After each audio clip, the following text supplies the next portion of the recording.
Prezado amigo leitor ou prezada amiga leitora. A introdução dos vídeos da Cela 10 são todas iguais. Portanto, caso já tenha assistido, pule 3 minutos e 20 segundos. Boa leitura e ou boa audição.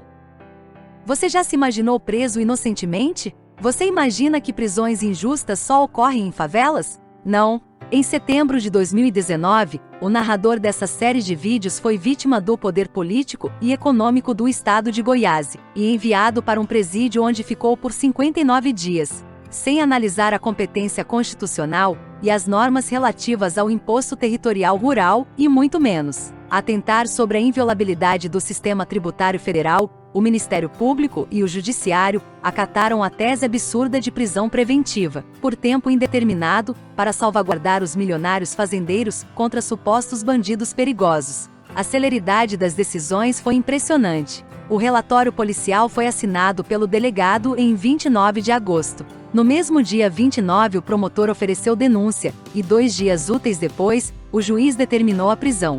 O governo estadual mobilizou mais de 20 agentes de, pelo menos 3 forças policiais, para prender 2 velhos fiscais, como se fossem hackers poderosos ou chefes de uma perigosa organização criminosa que extorquia fazendeiros e dilapidava os cofres municipais. O delegado de polícia responsável pela operação e o advogado da organização sindical que pediu a prisão deram entrevista em rádio e TV comemorando o feito como heróis. Apesar da distância de 200 quilômetros, a TV Anhanguera, afiliada da Globo, desde as 7 horas, acompanhou espetacularmente a operação. Tudo isso por causa de uma rixa política entre o governador e o prefeito. O maior objetivo político era pegar o prefeito. As pressões psicológicas nos interrogatórios, por uma delação premiada, contra o mesmo foram cruéis. Também, devido ao poderio econômico e político dos milionários fazendeiros que se articularam para livrarem-se das altas multas aplicadas pela Receita Federal por sonegação do ITR, cuja cobrança por lei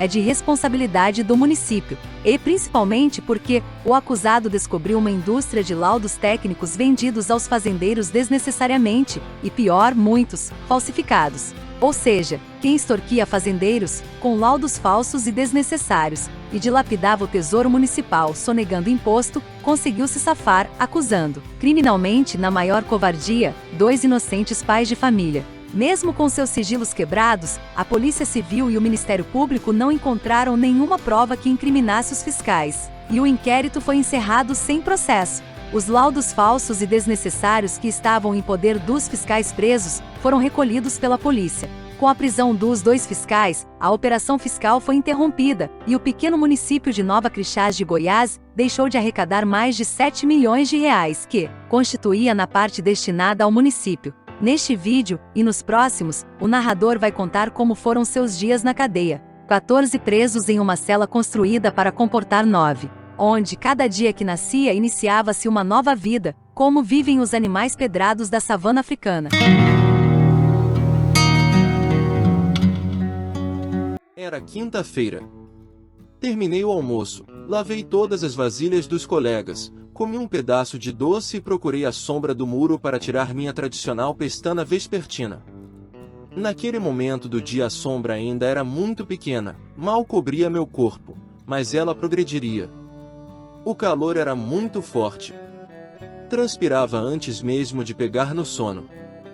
As pessoas que tinham beliche ligavam o ventilador e dormiam nas próprias baias.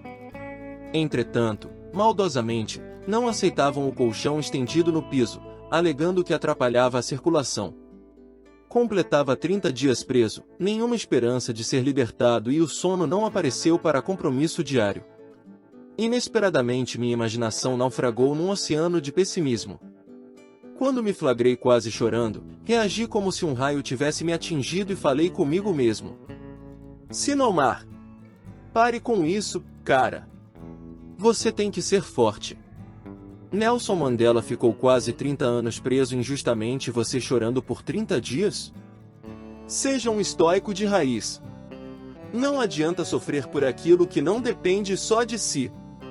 Imagine você, leitor, tentando fechar umas 20 galinhas de Angola num galinheiro, sem usar um atrativo alimentar. Pois então, minhas reflexões comportavam-se como essas ariscas penosas. Tentava enxotar os pensamentos nocivos devolvendo-os ao local de onde vieram, mas não me obedeciam. Naquele momento não dispunha de nenhuma isca apetitosa para motivá-los a sair da minha cabeça. Outra coisa que me azucrinava era a ansiedade a respeito da possível visita da minha esposa no dia seguinte, conforme prometera, mas não tinha nenhuma informação. Repentinamente, me despertaram aos gritos. Não sei se me acordaram do sono ou dos pensamentos, mas a ênfase do pessoal foi grande e me assustei. Era o agente me chamando para uma entrevista com o advogado. Saía aos pulos. Ia até me esquecendo que precisava ser algemado. Chegando na recepção havia 2 advogados que se apresentaram como contratados pela minha filha. Os jovens eram muito simpáticos. Me cumprimentaram como se eu fosse uma pessoa importante ou um amigo querido, há muito ausente. Perguntaram se estava sendo bem tratado pelos agentes carcerários e pelos colegas de cela. Obviamente, mesmo se eu estivesse sendo maltratado, não falaria perto dos 3 agentes que se encontravam no local.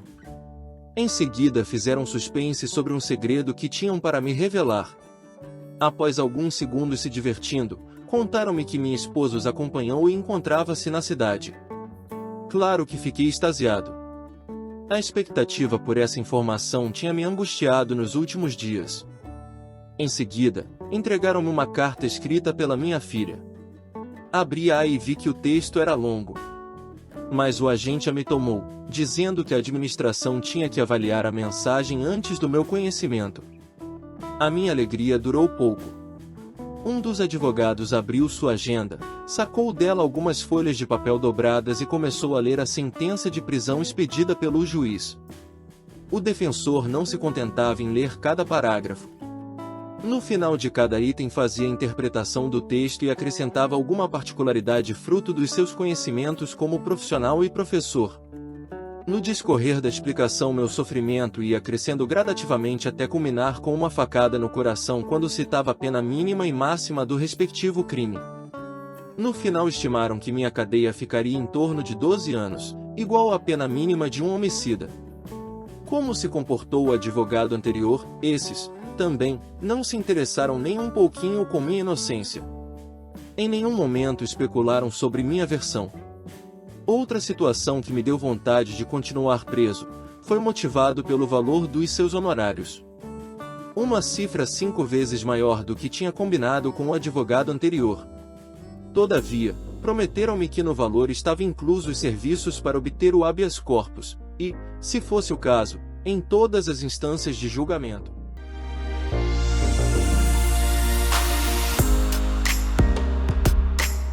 Os advogados já tinham analisado meu processo e consideravam pontos positivos o fato de o delegado não ter encontrado nada contra nós, uma informação nova para mim. O juiz tinha se considerado incompetente para julgar a matéria e despachar o processo para a Justiça Federal.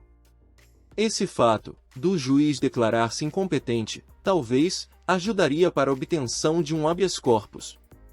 Consideraram outra vantagem o fato de que na Justiça Federal, pelo menos, a princípio, estaria livre das influências políticas estaduais. Fiquei bem impressionado com a dupla.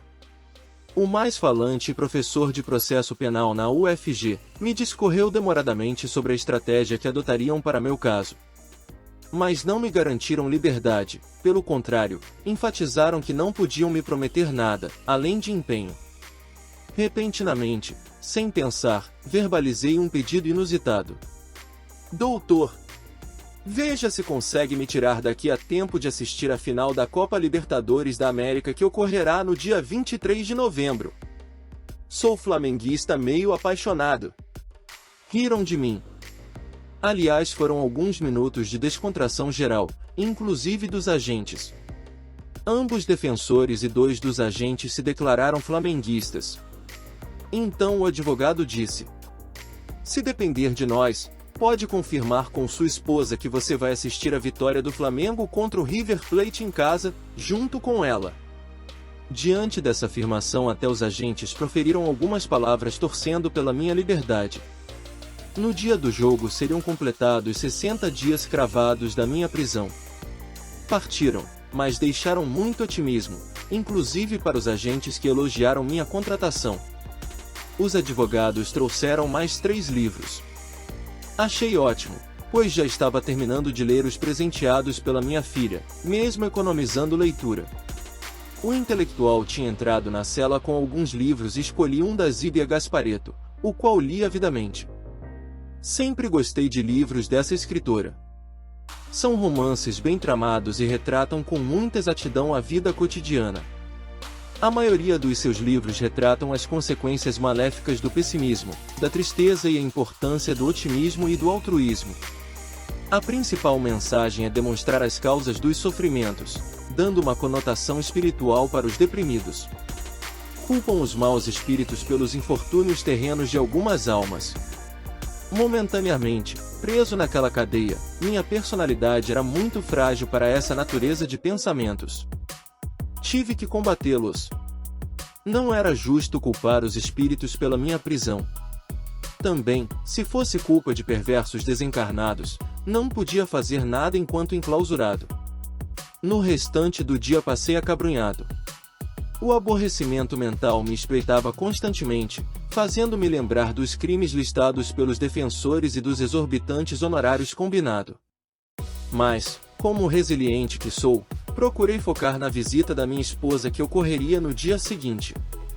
Quando falei para o grupo que minha esposa estava na cidade, desacompanhada da minha filha, o hiperativo, uma das pessoas que mais me ameaçava física e verbalmente, alardeou, para todos escutar, que cederia sua baia para ficarmos, durante todo o tempo da visita. Não me sentia totalmente feliz. Tudo o que pensava tinha uma bifurcação entre a alegria e a tristeza. Estava contente porque receberia a esposa. Entretanto, outras questões, com conotação pessimistas, me surgiam.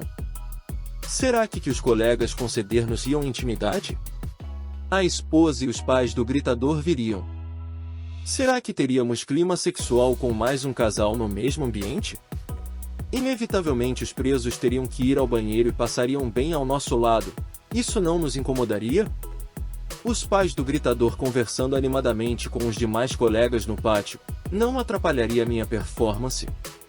Será que o doido do hiperativo cumpriria sua promessa em ceder sua baia? Todavia, afugentava essas inquietudes com algo positivo. No pior das hipóteses, teria alguém com quem conversar e obter informações sobre minha cidade e meus amigos.